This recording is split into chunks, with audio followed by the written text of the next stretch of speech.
Orang mata kelabu kalau dah cuba macam-macam tapi tetap mata tak terang, itu tandanya saraf mata dah hampir rosak. Sebenarnya mata kelabu ni senang je nak terang, tapi ramai tak tahu punca sebenar dia datang dari mana. Aku masih ingat masa mula-mula jadi, aku ingat sebab mata penat je. Biasalah kurang tidur, hadap phone lama, keluar tengah panas. Jadi bila pandangan rasa macam tak terang sangat, aku anggap benda biasa. Tapi makin lama makin pelik. Bukan setakat kabur, pandangan tu rasa macam berasap, macam ada lapisan kelabu depan mata. Nak tengok TV pun rasa tak puas. Warna benda depan mata pun macam tak sejelas dulu. Mula-mula aku tahan je. Aku fikir nanti okey lah tu. Tapi lama-lama aku mula risau. Sebab benda ni ganggu benda kecil yang kita buat hari-hari. Nak baca tulisan halus susah. Nak tengok muka orang dari jauh pun rasa tak jelas. Kadang siang terang pun mata rasa macam mendung. Malu nak cakap, tapi masa tu aku betul-betul takut. Aku terfikir, kenapa mata aku jadi macam ni? Kenapa pandangan makin hari makin kelabu? Kenapa rasa macam penglihatan tu makin pudar perlahan-lahan? Aku pergi cek. Masa tu barulah aku faham. Rupa-rupanya mata kelabu ni bukan semata-mata sebab rabun atau mata penat. Kadang-kadang dia datang bila gula dalam darah dah lama tak stabil. Bila benda ni berlarutan, salur halus, saraf dan bahagian mata pun boleh mula terkesan. Sebab tu, pandangan jadi makin pudar, mudah silau dan tak seterang macam dulu. Serius masa dengar tu, aku terus diam. Sebab baru aku faham, patutlah mata rasa lain macam. Patutlah tengok benda depan mata pun rasa tak puas. Sejak hari tu, selain aku mula lebih jaga makan dan lebih peka dengan keadaan mata, aku mula cari ikhtiar untuk jaga dalaman juga. Masa tu kawan aku bagi tahu pasal kapsul aman. Versi moden, tak payah rebus, tak payah bancuh, telan je.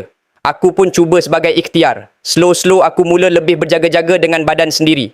Baru aku faham, kadang masalah mata ni bukan bermula dari mata je. Dia bermula dari dalaman yang dah lama tak stabil tapi kita tak sedar. Kalau korang pun rasa mata makin kelabu, pandangan makin pudar, warna dah tak sejelas dulu atau mata cepat silau, jangan biasakan. Ikhtiar jaga dari dalam awal-awal. Kalau nak tengok info penuh pasal kapsul aman, tekan beg kuning tu.